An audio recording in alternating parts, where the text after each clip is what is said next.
ప్రేమను మనపై కృమరించి ఆయన యొక్క ప్రేమ వధువులుగా తీర్చి మేఘమెక్కించును గాక. రైట్, మీ అందరికీ మన ప్రాణప్రియుడు పెళ్లి కుమారుడైన యేసుక్రీస్తు ప్రభుల వారి యొక్క పరిశుద్ధమైన అమూల్యమైన నామమున మరణాత మరణాత మరణాత. రైట్, అందరు బాగున్నారా? రండి, ఈ దినము వాక్యాన్ని మనం ధ్యానం చేసుకుందాం. ప్రార్థన చేసుకుని ప్రార్థన ఏకీభవిద్దాం. మోకరించగలిగిన వారు మోకరిద్దాం, మోకరించలేని వారు లేచి నిలబడదాం. ప్రార్థన. తండ్రి, నీవు అబ్రాహామును ఏర్పాటు చేసుకుని ఆయన గర్భములో నుండి వచ్చిన వారిని నీ ఏర్పాటు జనాంగముగా మార్చుకున్నందుకు నీకు వందనాలు. నీ పిల్లలను ఎంత ప్రత్యేకమైన శ్రద్ధతో సిద్ధపరిచావో మా మానవ జ్ఞానంతో మేము తలంచలేము, గ్రహించలేము. అట్టి నీ అద్భుత కృప మాకును దయచేయుటకు నీ ఏర్పాటు వర్తమానమని ఏర్పాటు నామమైన యేసునామమున వందించి వేడుకొనుచున్నాము. ఆమేన్. మన ప్రాణప్రియుడు పెండ్లి కుమారుడైన యేసు ప్రభుల వారి యొక్క పరిశుద్ధమైన అమూల్యమైన నామమున మీ ఎల్లరికీ కృపా సమాధానములు కలుగును గాక. రైట్, కూర్చుందాం. ఈ దినము నిర్గమకాండము 32వ అధ్యాయాన్ని మనం ధ్యానం చేసుకుందాం. మరి మీకు యాజక ప్రతిష్ట కార్యక్రమాన్ని నేను చెప్తున్నాను కదా, అది నేను ఎక్కడ దాకా చెప్పాను? వస్త్రముల ప్రతిష్ట. వస్త్రములు ప్రతిష్ఠించడానికి 2 వాడాలి. ఒకటి రక్తము, మరొకటి నూనె. ఒకటి రక్తము, మరొకటి నూనె. రక్తము అనగా యేసుక్రీస్తు ప్రభుల వారి యొక్క రక్తమునకు సాదృశ్యము.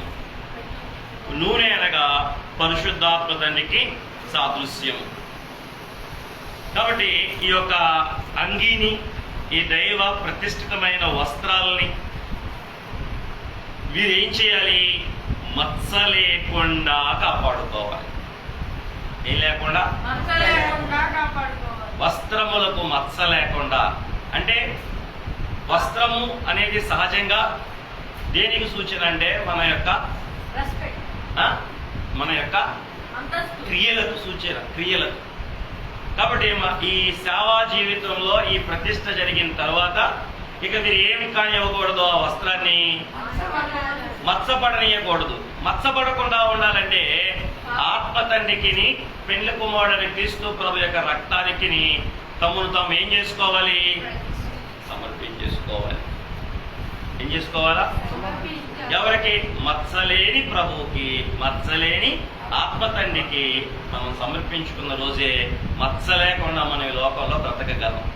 ఆయన్ని మచ్చలేని జ్ఞానం కాబట్టి మనకు కూడా ఆ మచ్చలేని జ్ఞానం నుండి జ్ఞానం ఇచ్చి ఈ లోకంలో, ఈ సేవలో మనం మచ్చ లేకుండా సేవ చేయిస్తాడు. భక్తి జీవితాన్ని బ్రతికేటట్టు చేస్తాడు. రైట్.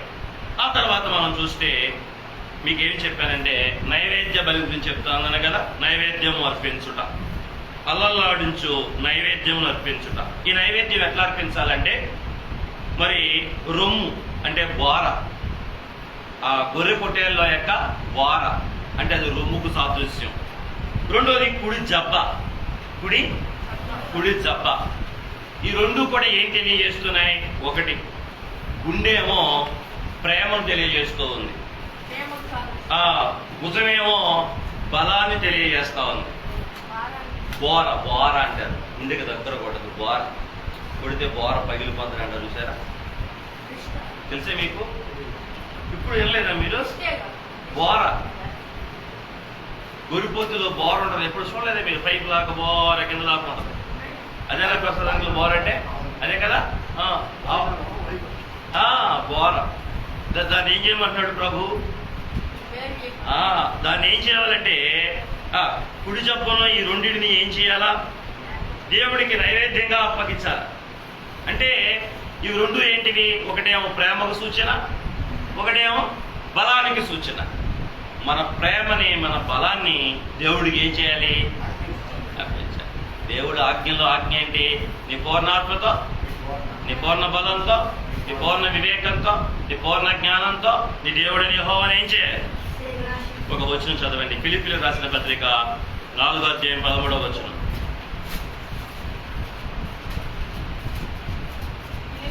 ఫిలిప్పీ 4:13. 13. నన్ను బలపరచువాని అందే నేను సమస్తమును చేయగలను. అయినను నా శ్రమలో మీరు పాలు పంచుకొనున్నది మంచి పని. ఫిలిప్పీయులారా, సువార్తను నేను బోధింపనారంభించి చాలు 13 వచనమే చదవండి. నన్ను బలపరచువాని అందే నేను సమస్తమును చేయగలను. అది నన్ను బలపరచువాని అందే నేను సమస్తమును. ఇది గుండెల మీద రాసుకో ప్రవీణే కాదు, అందరూ కూడా. నేను కూడా ఇదే వచ్చిన రాసుకున్నాను. అపోస్తలుడైన పౌలు అంటున్నాడు, నన్ను బలపరచు అని ఎందు నేను సమస్తము చేయగలను. అయ్యా, నువ్వు బలపరిస్తే 7 సముద్రాలైనా దాడతా. నువ్వు నన్ను బలపరిస్తే ఎన్ని ఊళ్ళలోకి వెళ్ళినా నీ సేవ చేస్తా. నువ్వు నన్ను బలపరిస్తే ఎక్కడికి వెళ్ళమంటే అక్కడికి వెళ్ళి సేవ చేస్తా. నన్ను నువ్వేం చేయాలి? అపోస్తలుడైన పౌలు అంటున్నాడు, నన్ను బలపరచు అని ఎందు నేను సమస్తమును. కనుక మనం ఏం చేయాలి? మనల్ని బలపరచడానికి దేవుడు తన కుడి జబ్బను, దేవుడు తన బోరను నైవేద్యంలో ఏం చేస్తున్నాడు? అప్పగిస్తున్నాడు. అట్లాగే మనం కూడా మనల్ని బలపరచడానికి తన బలమంతా ఇచ్చేసిన దేవుడికి మన బలాన్ని ఏం చేయాలి? అంతే, వెరీ సింపుల్. మనల్ని బలపరచడానికి తన బలమంతా ఏం చేశాడు? నైవేద్యంగా మనకు అప్పగించి, ఈ నైవేద్యాన్ని ఏం చేస్తారో చూద్దాం తర్వాత.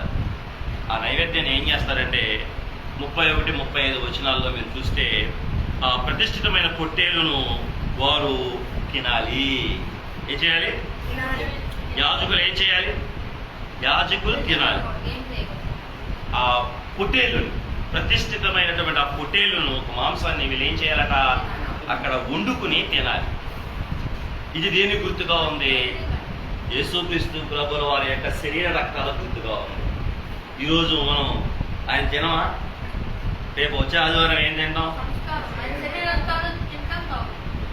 అది ఏ పొట్టేలు? అది ప్రతిష్ఠితమైన పొట్టేలు. అంటే మన కొరకు ప్రతిష్ఠించబడింది. ఎక్కడి నుంచి? తండ్రి దగ్గర నుంచే ప్రతిష్ఠించబడి భూలోకానికి వచ్చి మన కొరకు వధించబడింది. ఆ వధించబడిన పొట్టేలను వండుకుని ఏం చేయాలట? ఎట్లా తినాలని చెప్పాడు? పరిశుద్ధంగా తినాలి అన్నాడు. ఏమన్నాడు? 33వ వచనంలో. ఎట్లా? 29వ అధ్యాయం, నిర్గమకాండం 29వ అధ్యాయం 33వ వచనంలో ఎలా తినాలంట?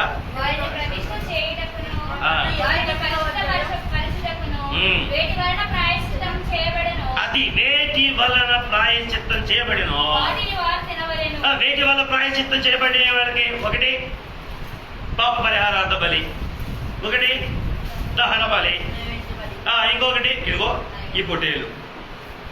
ఫస్ట్ ఈ రెండింటిలో ఏమి లేవు. ఏమయ్యాయి? కాల్చివేయబడ్డాయి. మిగిలిన దేంట్లో? ఈ నైవేద్యం దాంట్లోనే మిగిలింది. అది దాని చేత వీళ్ళు ఏం చేయబడుతున్నారు? ప్రతిష్ఠించబడుతున్నారు, పరిశుద్ధపరచబడుతున్నారు.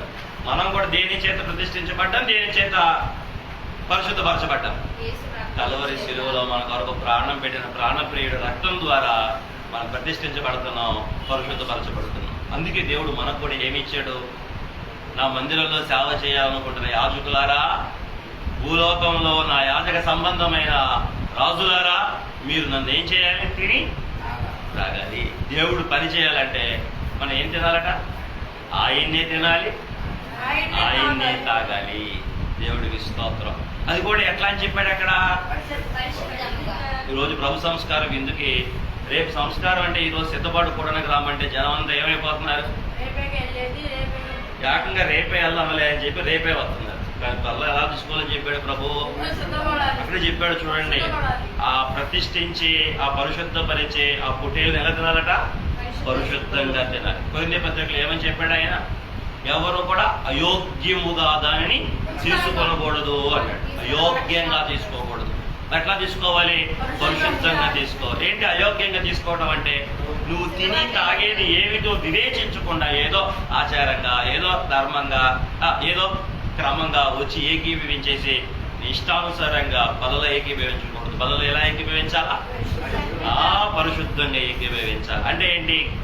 జ్ఞప్తితో. ఏంటి జ్ఞప్తి? నా పాపముల కొరకు ఆయన పరిహారం అయ్యాడు, నా శాపముల కొరకు ఆయన దహించబడ్డాడు. నాకు ఈరోజు నాకు పాప క్షమాపణ కలిగించడానికి, శాప విమోచన కలిగించడానికి, నిత్య జీవం ఇవ్వడానికి నాకేమయ్యాడు వాడా? విందయ్యాడు అన్న కృతజ్ఞతతో పాపాలన్నీ ఆయన ఎదుట ఒప్పుకుని శుద్ధి చేసుకుని పరిశుద్ధంగా వచ్చి ఏం చేయాలట? అది దేవుడి నియమం. అక్కడ యాజకుడికి చెప్పిన నియమం అదే ఈరోజు సంఘానికి చెబుతున్నా. చూసారు రెండు ఎంత బాగా కలిసినాయా? వాళ్ళు పరిశుద్ధపరిచే, విమోచించే, ప్రతిష్ఠించే ఆ పొట్టేలు తినాలి. మనం కూడా మనల్ని ప్రతిష్ఠించి మనల్ని పరిశుద్ధపరిచే ఈ పొట్టేలుని మనం కూడా సరే. దేవుడి చిత్తం ధర్మశాస్త్రం క్రీస్తులో ఎంత చక్కగా నెరవేరుతా ఉంది. దేవుడికి మహిమ కలుగును గాక. అప్పుడు ఈ క్రమమంతా పూర్తవగానే ఏం జరిగిందో తెలుసా? చెప్పండి, ఏం జరిగిందో ఊహించగలరా? ఏం జరిగిందంటే వాళ్ళు పరిశుద్ధులు అయిపోయారు. Very good. అప్పుడు ఏం జరిగిందంటే దేవుడు వారి మధ్యకు దిగొచ్చాడు. ఏమయ్యాడు పెద్దయినా? ఆ అధ్యాయం ఆఖరి వచనాలు అదే రాయబడి ఉంటుంది. దేవుడు ప్రత్యక్షపు గుడారం మీదకి దిగొస్తాడు. దేవుడు ఆ ప్రధాన యాజకుడి దగ్గరకు దిగొస్తాడు. ఎప్పుడు? ఈ పనంతా పూర్తయ్యాయి. ఏమేం పనులు ఉన్నాయి చెప్పగలరా? ఏమేం పనులు? అది నిన్న పాఠం చెప్తున్నాం. ఫస్ట్ పాఠం కానించి రావాలి. ఏమేం జరిగినాయి అంటే దేవుడు దిగి రావడానికి, దేవుడు అంగీకరించడానికి, దేవుడికి అనుకూలంగా మారడానికి, దేవుడి చేతిలో సాధనంగా వాడబడడానికి ఎన్ని పనులు పెట్టాడు ముందు? ఇప్పుడు మనం చెప్పుకున్న పనులన్నీ పెట్టాడు. అందులో ప్రప్రదమైన అర్హత ఏంటి తెలుసా?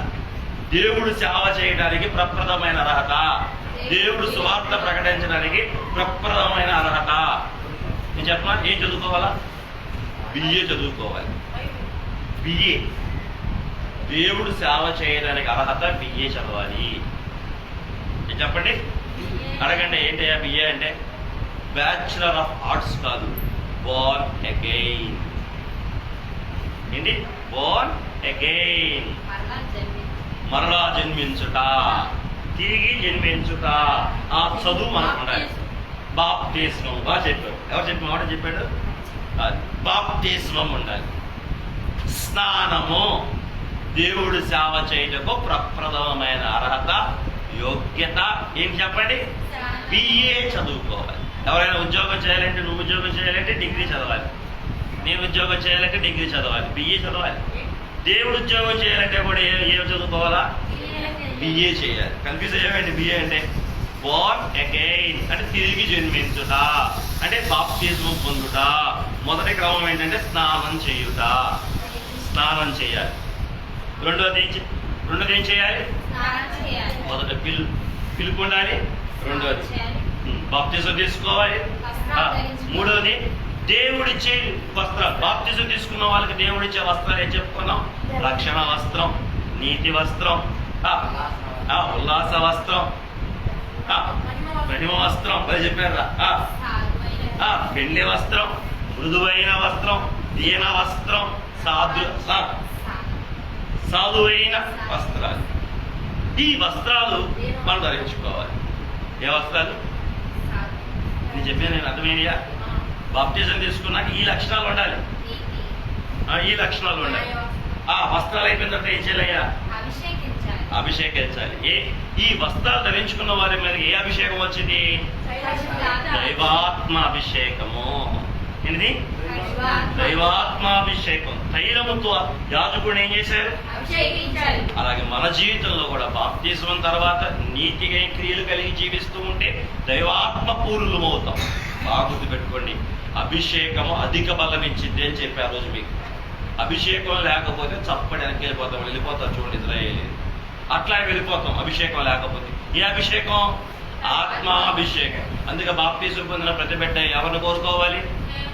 ఆత్మ తండ్రి అభిషేకం కోరుకోవాలి. అయ్యగారు ఏం రాశారు? సొంత బుద్ధితో, సొంత శక్తితో నేను చారలేను, నేను కనుగొనలేను, నేను సరిగా నడవలేనయ్యా. దైవాత్మ అమ్మయ్య నా తనువున. ఎందుకు? ఆత్మాభిషేకం కోసం. ప్రతిరోజు విశ్వాసి ఆత్మ తండ్రి స్వాధీనంలో వెళ్ళిపోవాలి అన్నమాట. అలానండి. ప్రతిరోజు దైవ సేవకుడు సంఘ విశ్వాసి ఇద్దరు కూడా ప్రతిరోజు ఎక్కడికి వెళ్ళిపోవాలి? దైవాత్మ యొక్క స్వాధీనంలోకి వెళ్ళిపోవాలి. అంటే సన్నిధిలోకి అయితే స్వాధీనంలోకి వెళ్తాం. అప్పుడు మనకి ఏం కలుగుతూ ఉంటుంది? దైవాభిషేకం. ఆ అభిషేకం మనకి ఏమి ఇచ్చిందంటే అధిక బలం ఇచ్చింది. ఏం పని చేయడానికి? మనకుందా అనుభవం? సన్నిధిలోకి వెళ్ళాలి. రైట్. అభిషేకం తర్వాత బలులు పెంచుట. నిన్న చెప్పుకున్నాం. ఆ బలులు ఎవరు? మరి ఈరోజు బలులేంటి? ఈరోజు మనకు బలులేంటి? ఈరోజు మనం అర్పించే బలులేంటి? ఆ రోజు ప్రభు మన కొరకు బలులు అర్పించాడు. ఈరోజు మనం అర్పించే బలులేంటి? తల మొదలుకొని అది కాదు వరకు ఆ పాద మస్తకం దేవుడికి సమర్పించేసుకోవాలి. అంటే ఆయన మీద అనుకోవాలి, ఆయన్ని ఆశ్రయించాలి, ఆయన్ని ఆధారం చేసుకోవాలి. బలులు అర్పించుట అంటే ప్రార్థన చేయుట. ప్రార్థన చేయటం అంటే ఏంటి? ఆధారపడటం. అరణ్య మార్గములో అతడి మీద ఆనుకుని వదుచున్న ఆమె, ప్రియుడి మీద ఆనుకుని వదుచున్న ఆమె యవితే అని పరమగీతంలో వాక్యం ఉంటది. అరణ్య మార్గం అంటే ఏంటి? ఏ ఆధారం లేని మార్గం. ఏ ఆధారం లేని మార్గములు ఆ శూలమతి ఎవరి మీద ఆనుకుందట? ప్రియుడి మీద ఆనుకుందట. సంఘం కూడా ఈరోజు ఏం చేయాలి?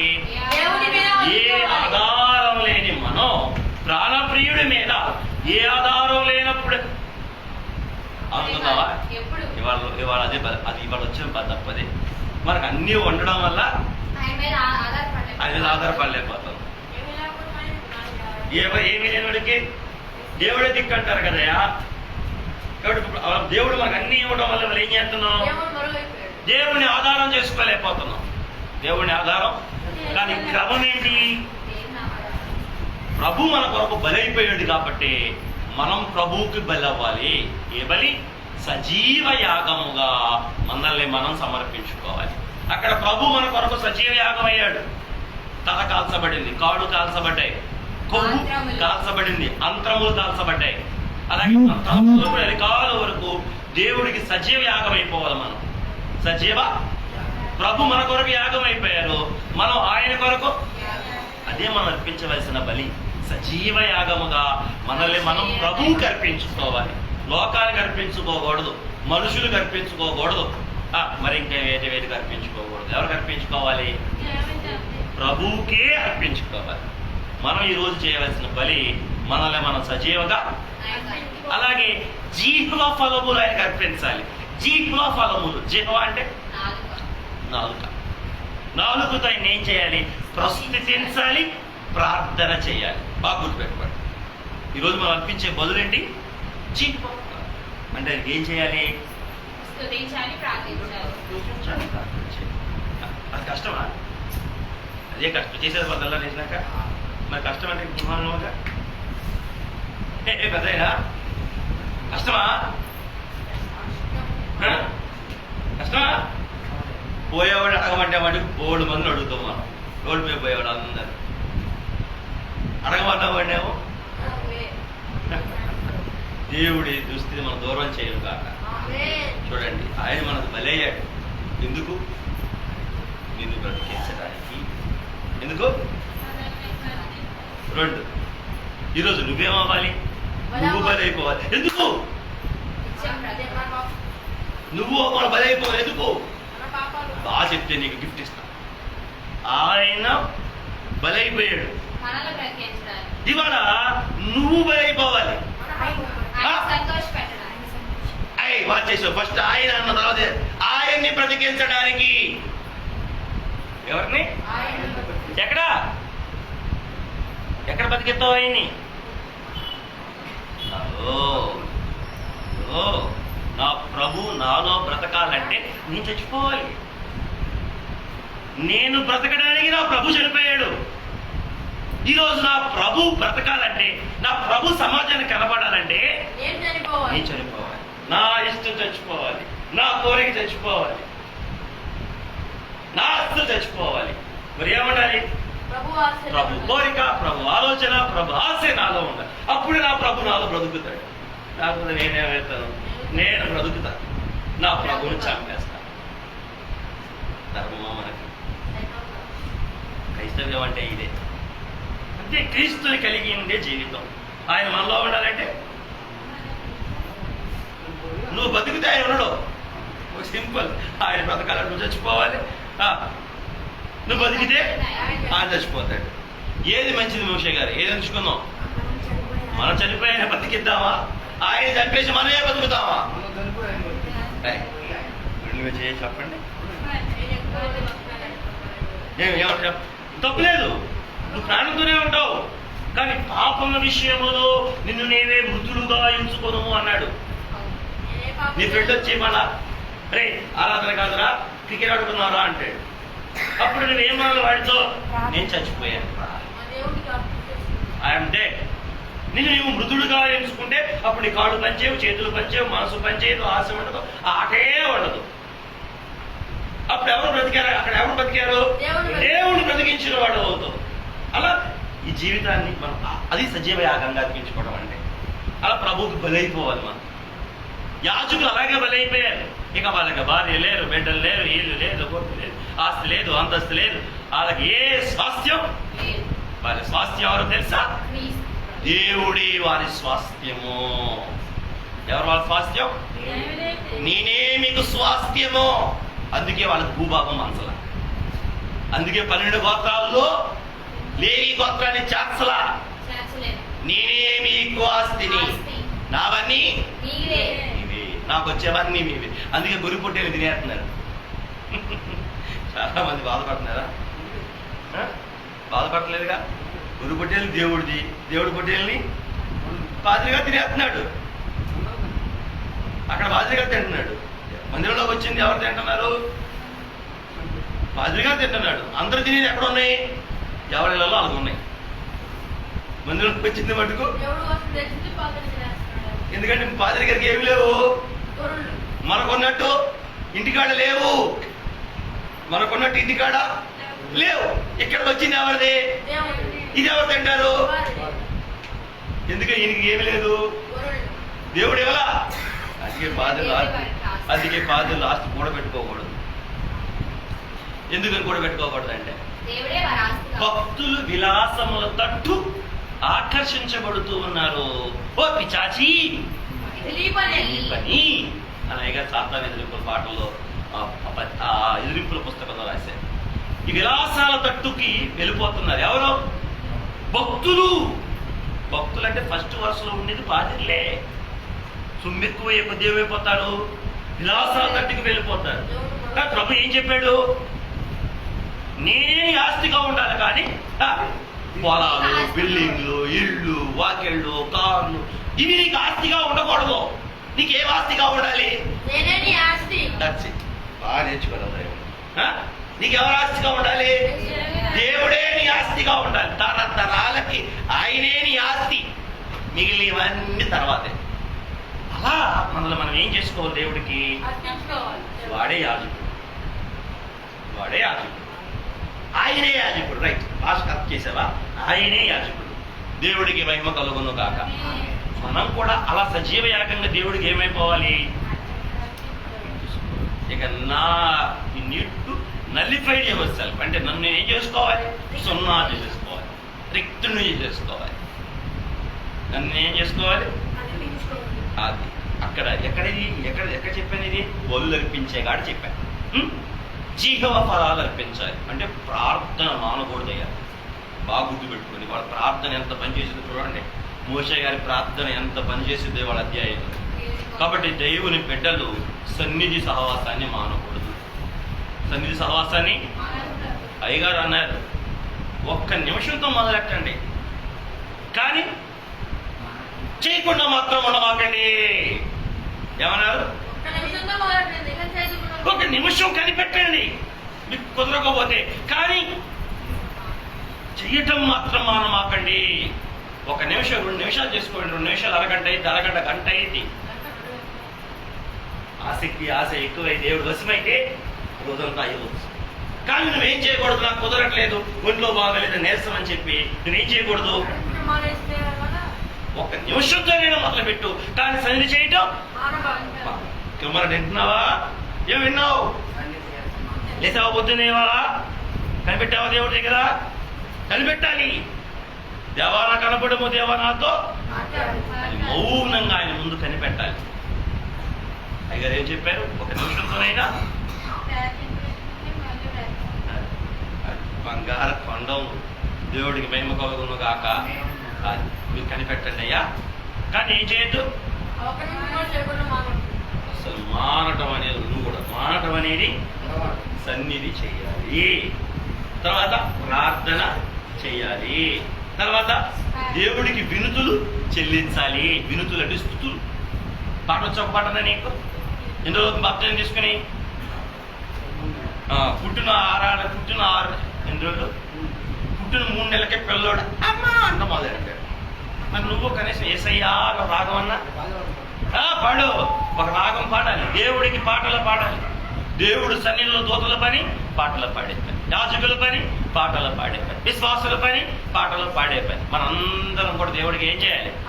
మన ఇంట్లో కూడా పాట పాడుకుని దేవుడికి ప్రార్థన చేయాలి. దేవాలయంలో ఆరాధన రోజే పాటలు కాదు, ఇంటిగాడ కూడా పాట పాడి దేవునికి ప్రార్థన చేసుకోవాలి. పళ్ళు అర్పించాలి. జీవ ఫలములు ఏంటివి?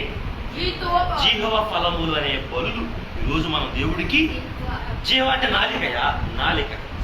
జీవ అంటే నాలుక, అంటే స్తుతులు, స్తోత్రాలు, ప్రార్థనలు దేవుడికి చేయ. తర్వాత ఏంటమ్మా? బలు తర్వాత అవయవాల శుద్ధి, అవయవాల ప్రతిష్ట. చెప్పేసా రాత్ర అవయవాలు.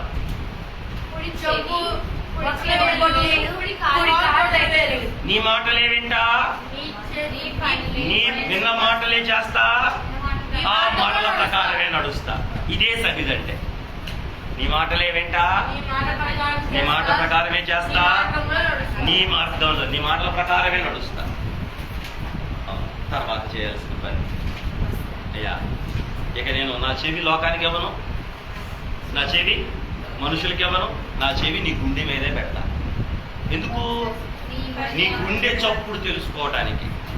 నీ గుండె చప్పుడు, నా పట్ల నీ చిత్తం ఏంటి, నా పట్ల నీ ఉద్దేశం ఏంటి, నా పట్ల నీ నిర్ణయం ఏంటి. దేవుడు ఎవరు? మన నిర్మాత, మనం చూస్తున్నవాడు, మన పట్ల గొప్ప ప్రణాళిక ఉన్నవాడు.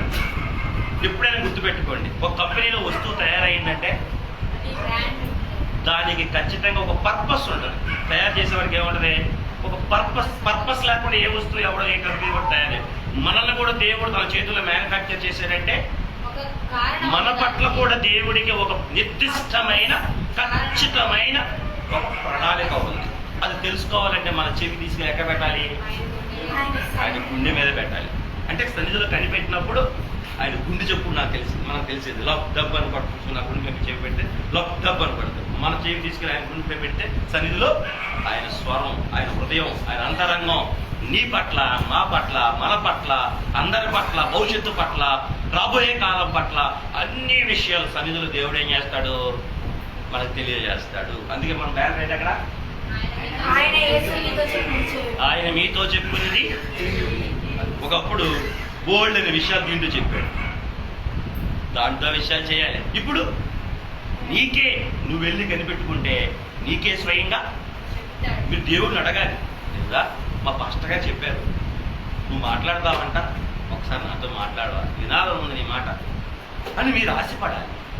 ఆయన స్వరం కొరకు నిరీక్షించాలి. ఆయన మాటలు మీరు వింటలేదు కాబట్టే చెప్పరా, నా మాటలు మీరు వింటలా. ఇవాళ అధ్యాయంలో చూడండి, దేవుడు మాట వినలా, మోసే మాట వినలా. దేవుడు మాట వినలా వాళ్ళ అధ్యాయంలో. మోసే మాట కూడా అంటే వీళ్ళకి ఎవరంటే లెక్కలేదు, దేవుడు అన్నా లెక్కలేదు, మోసే గారన్నా. అందుకే వాళ్ళ చిందిలేస్తాకి, ఆడటానికి, తినడానికి, తాగడానికి, సరసాలు చేసుకోవడానికి ఇవాళ లేచలేదు. వా ప్రతిష్ఠితమైన జనాంగంగా చేసుకోవడానికి వేడి తీసుకొస్తే వాళ్ళు ఏం చేస్తున్నారు? వీళ్ళకి ఎవరి మీద లెక్కలేదు, దేవుడి మీద లెక్కలేదు. దేవుడు నాయకుడన్నా మా దేవుడి మాట వినకుండా నేర్చుకోవట్లేదు కాబట్టి పాస్టర్గా చెప్పే మాటలు కూడా ఏం చేయట్లా, లెక్క చేయట్లేదు. కాబట్టి మనం జాగ్రత్తగా ఉండాలి. మన చెబుతూ ఎవరి మాట వినాలి? చేతి ఏం చేయాలి? దేవుని దేవుడు పనులే. కాలుతో ఏం చేయాలి? దేవుని మాట చొప్పున నడవాలి. దేవుడు మాట చొప్పునే మనం నడుచుకోవాలి. ఎప్పుడు కూడా నీ మదిలో నేను చేసే పని దేవుడికి ఇష్టమా లేదా? ఆనందమా కాదా, అంగీకారమా కాదా, అనుకూలమా కాదా? ఫస్ట్ ఇక మన జీవితం ఎప్పుడు కూడా ఒక్క ప్రేక్షకుని ఎదుట చేసే ఆడే నాటకం మన జీవితం. అంటే ఒక ప్రేక్షకుడే మన ముందు ఉంటాడు. నాటకం ఆడే వాళ్ళ ఐడియా ఏంటి? వాళ్ళ థీమ్ ఏంటి? వాళ్ళకి నచ్చిందా లేదా అని. వాళ్ళకి నచ్చితే లేదే కాదు, ప్రేక్షకుడిని తృప్తిపరచాలి. వీళ్ళు ఇక్కడ ఆడేవాళ్ళు ఏంటంటే నువ్వు చెప్పిన కరెక్టే, భావం కరెక్టే, ఎక్స్ప్రెషన్ తప్పందే, లోపల భావం కరెక్టే చెప్పేది నువ్వు. ఎదుటి వారిని సంతోషపెట్టడానికి వీళ్ళు ఇక్కడ నాట్యం ఆడతారు, ఇక్కడ డ్రామా ఆడతారు, మాటలు మాట్లాడతారు. తర్వాత దిగొచ్చాక ఎరా ఎట్టరా నచ్చిందా లేదా అంటారు. క్రైస్తవ జీవితం కూడా ఒక ప్రేక్షకుని ఎదుటే ఆడే నాటకం. ఆ ఒక ప్రేక్షకుడు ఎవరు అంటే దేవుడు. నీ మాట అయినా, నీ సిట్ అయినా, నీ స్టాండ్ అయినా, నీ వస్త్రమైనా, నీ హావభావమైన, నీ ఉద్యోగమైన, నీ వ్యాపారమైన, నీ చదువు అయినా, what ever it may be, అది ఇల్లు, వ్యవసాయ స్థలమైన, కాలేజ్ అయినా, ఏదైనా నీ ముందు ఉండేది ఎవరు అనుకోవాలి? నీ ముందు దేవుడు ఉంటాడు. నీ కన్నెప్పుడు ఆయన చూస్తూ ఆయన సంతోష పెట్టేటట్టుగా నువ్వు జీవించగలగాలి. క్రైస్తవ్యం అంటే అదే, ఇంకా వేరేదేం లేదు. మనుషులు సంతోష పెట్టేవారంగా కాక దేవుణ్ణి సంతోష పెట్టేవారుగా నేను సేవ చేయాలి. మీరు కూడా అంతే, మనుషులు సంతోష పెట్టేవారుగా కాక దేవుడు సంతోష పెట్టేవారుగా మీ అనుదిన జీవితంలో మీరు కూడా నడుచుకోవాలి. ఆయన దగ్గరికి వచ్చినందుకు ఆయన మాట వింటారు, ఆయన మాట వింటారు. యాజకుడుగా పిలుచుకునేందుకు ఆయన మాట వింటారు, ఆయన పని చేయటం ఆయనలాగా నడవటం. ఆయన అడుగు జాడం కాడు చూశారు కానీ ఆయన కాళ్ళు ఏం చేశారు? అగ్నిలో కాల్చేశారు. ఆయన మనకు అడుగు జాడలు విడిచి వెళ్ళాడు. ఎట్లా నడవాలి?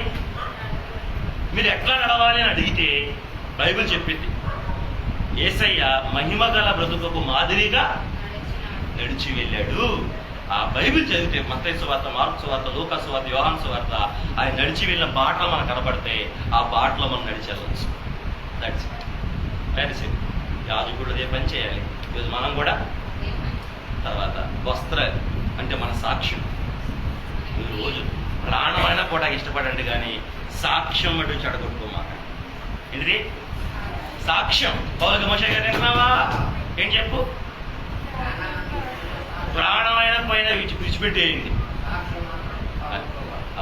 మత్స మాత్రం మీ జీవితానికి రానియమాకండి. ఏంటిది? ఒక వచనం చదువుతారా?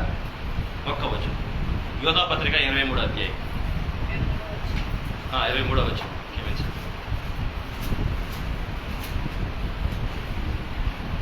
అగ్నిలో నుండి లాగినట్టు కొందరిని రక్షించుడి. శరీర సంబంధమైన వారి అపవిత్ర ప్రవర్తనకు ఏమాత్రము ఒప్పుకొనక దానిని అసహించుకొనుచు భయముతో కొందరిని కరుణించుడి. చూడండి ఏమంటున్నాడు? శరీర సంబంధమైన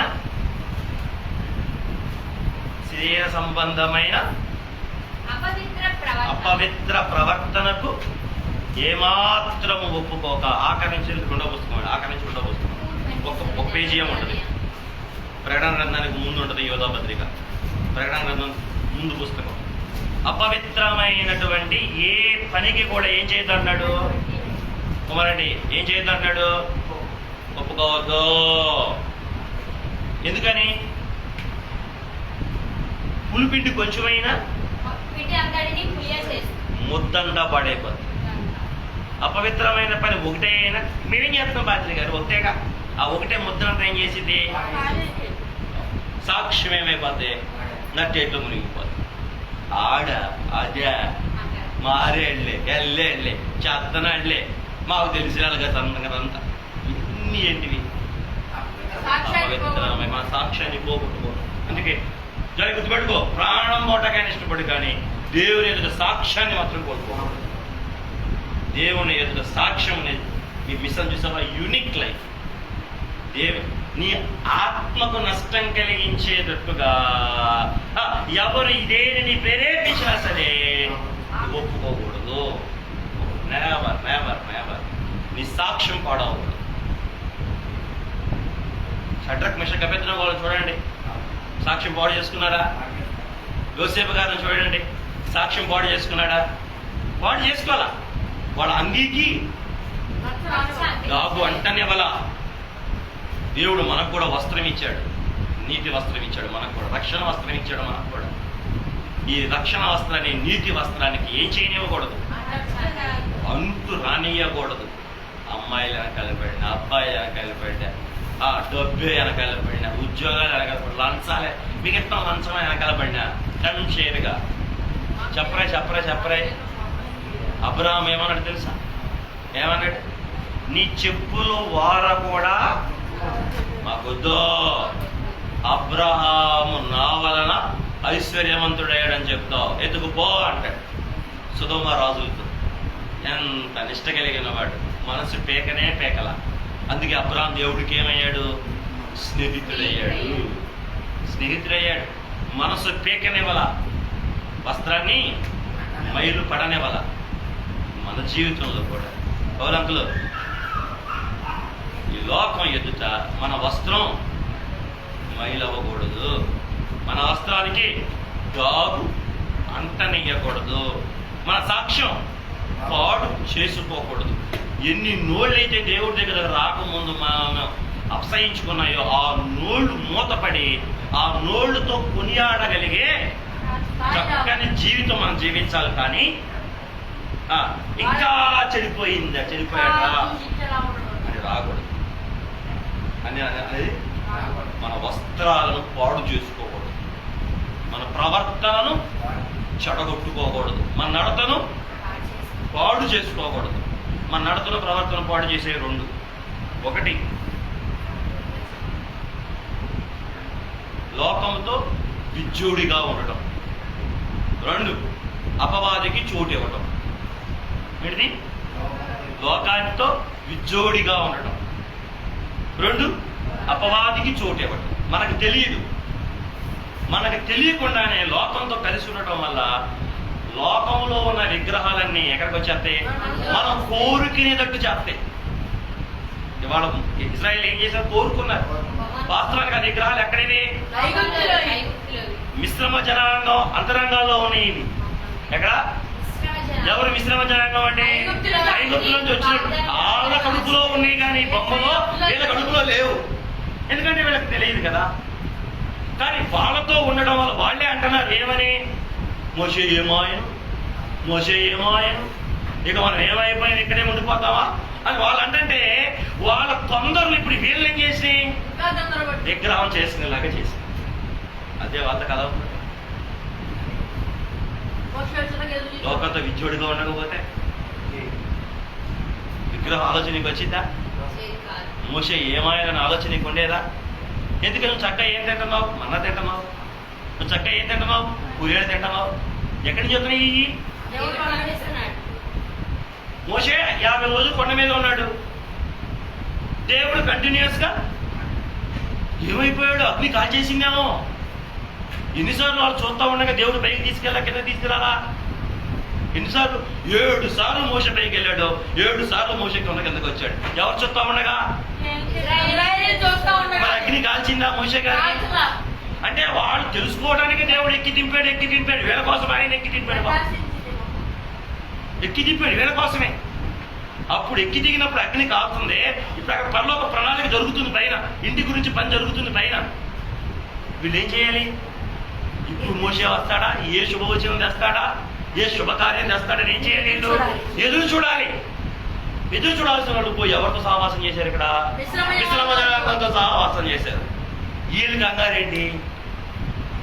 మనల్ని నడిపించడానికి ఇప్పుడు ఎవరు అర్జెంటుగా మమ్మల్ని నడిపించడానికి అర్జెంటుగా మాకు కావాలి. మోషే ఏమైపోయాడు? కాలిపోయి ఉంటాడు. ఓరి నాయన, మోషే కాలిపోతే నీకు మన్నాయట వచ్చింది. నీకు మోషే కాలిపోతే నీకు కూరలు ఎలా వస్తాయి? అరణ్యంలో అవి మిమ్మల్ని ఏం చేస్తున్నాడు? ఆశ్చర్యంగా పోషిస్తున్నాడు. నువ్వేం చూస్తావా? దేవుడిచ్చిన పోషణ చూస్తారా? ఆత్మీయ నేత్రం నీకు లేదు. ఏముంది? బహిరంగ నేత్రం. దీనికి కారణం ఏంటి? లోకంతో విజ్జోడిగా ఉంటాం. ఎప్పుడు లోకంతో విజ్జోడిగా ఉంటామో ఆటోమేటిక్ గా అపవాదు చోటు తీసేసుకుంటాడు. వాడు నీ కంగారుని, నీ తొందరని, నీ శరీర సంబంధమైన భయాన్ని, నీ బలహీనతని ఆసరాగా తీసేసుకుని నిన్ను లోబర్ చేసుకుంటాడు. అప్పుడు వీళ్ళేమడిగారు, మాకు మమ్మల్ని ముందు నడిపించుటకు దేవతలు, దేవత కాదు దేవతలను చేయమన్నారు. ఇంగ్లీష్లో గాడ్స్ అంటారు. స్మాల్ జీ వాడారు. పెద్ద జీ అంటే నిజంగా గాడ్కి, స్మాల్ జీ వాడారు ఇక్కడ. దేవతలు. ఏదైనా తోటలో అపమును కూడా వాడిన పదం అదే, గాడెస్, దేవతలు. ఆడమ్మాయి, స్త్రీలింగం వాడారు ఇక్కడ. కానీ దేవుడు పురుషలింగం. దేవుడు పుల్లింగం. అందుకే దేవుడు ఎప్పుడు అమ్మాయితో మనం పోల్చమే. అక్కడ ఆయన పురుషుడు, తండ్రి వ్యక్తే, కుమారుడు వ్యక్తే, పరిశుద్ధాత్ముడు వ్యక్తే. దేవుడు కూడా పురుషుడే. ఆయన్నే మనం చేశాడు. అంటే ఆయనలోనే ఇద్దరు ఉన్నారు. మళ్ళీ స్త్రీ అంటారేమో, ఆయనలో ఇద్దరు ఉన్నారు. ఎట్లా ఉన్నారు ఇద్దరు అంటే, ఆయన ఇద్దరితో పోల్చుకున్నాడు. ఒక్కొక్కసారి ఆడపక్షితో పోల్చుకున్నాడు, ఆడపక్షిరాజుతో పోల్చుకున్నాడు. ఆయనే తల్లి పక్షితో పోల్చుకున్నాడు ఆయన. అంటే ఆయనకి ఏమున్నాయి? స్త్రీ పురుష లక్షణాలు కలిగిన వాడు. ఆయనలో నుండే మనం తీయబడ్డాం కదా. మనం ఎక్కడి నుంచి వచ్చాం? ఆయనలో నుంచే వచ్చాం. ఆయన లక్షణాలే మన ఇద్దరం. అంటే మన ఇద్దరం అంటే స్త్రీ పురుషులు అని అర్థం. దేవుడికి మహిమ కలుగును గాక, ప్రభుకి మహిమ కలుగును గాక. కాబట్టి చెప్పండి, ఏం చేయకూడదు? అపవిత్రం ఎప్పుడైందంటే లోకంతో విజోడిగా ఉంటాం. విజోడిగా అంటే చేతి మీద చేసుకుని కాలు డీప్గా నడిస్తే ఏమైపోతాయి అంటే, ఆడ విగ్రహాలన్నీ నీ చేయాలనిపిస్తుంది. వాళ్ళు చేసేవన్నీ నువ్వు చేయాలి. అరే నువ్వు వదులు చేసావుగా, మానవ చేసావుగా. అరే నీకు అవసరం వచ్చిందిరా, నాకు మొన్న అట్లా జరిగిందిరా, ఇట్లా చేయరా. అరే భార్య ఊరికి రాలేదురా. అరే దీనికి ఉంటే ఎట్లా మర్చిపోయింది తెలుసా? కట్ట కిందకి వెళ్ళి జ్యూస్ తాగాను, మొత్తం మర్చిపోయి పడుకున్నాను. ఇప్పుడు ఈ పాస్టర్ ఈ అబ్బాయి కూడా ఏం చేస్తాడు? ఏం చేస్తాడు ఈ అబ్బాయి కూడా? చేసే వాడికి రిలాక్సేషన్ వచ్చినప్పుడు వీడు కూడా అదే వీడు దేవుడితో సహవాసం చేస్తూ ఉంటే, దేవుడి దగ్గరే ఉంటే, ఆ మన్నాను చూస్తూ, ఆ బండలో నీళ్ళు వస్తుంటే ఆ నీళ్లు తాగుతూ, దేవుడు వస్తాడని చెప్పి నిరీక్షిస్తా కూర్చుంటే ఈ పాపంలో పడతారా? విగ్రహాల దగ్గరికి వెళ్తారా? మత్స అవుతారా? డాగు అవుతారా? ఈరోజు క్రైస్తవ్యం ఏం చేస్తుంది? దేవుడు చెప్పిన 2 జాగ్రత్తలు చేయట్లే. విజ్జోడిగా ఉండొద్దంటే, అపవాదికి చోటు ఇవ్వద్దంటే, మీరన్నా నా మాట నీ పనులు చేస్తారా? ఏం పనులు చెప్పండి? లోకంతో విజ్జోడిగా ఉండద్దు, అపవాదికి చోటు ఇవ్వద్దు. ఇచ్చారా మన డాగులే, మన అంగీలు ఏమైపోతాయి? మచ్చైపోతాయి. ఈ యాజకత్వాన్ని దేవుడు మోషే, అహరోనికి, తన బిడ్డలకు ఎలా ఇచ్చాడు తెలుసా? వారసత్వంగా ఇచ్చాడు. ఎట్లా ఇచ్చాడు? వారసత్వంగా ఇచ్చాడు. మనం కూడా ఈ వారసత్వాన్ని ఏం చేయాలి? ముడుపు కట్టి, నేను నా కొడుక్కి ఇవ్వాలి, నా కొడుకు వాడి కొడుక్కి ఇవ్వాలి, వాడి కొడుక్కి ఇవ్వాలి. ఈ వారసత్వం మన బిడ్డల నుండి బిడ్డలకు ఈ ముడిపేమవ్వాలి, సంప్రాప్తించాలి. ఏంటిది?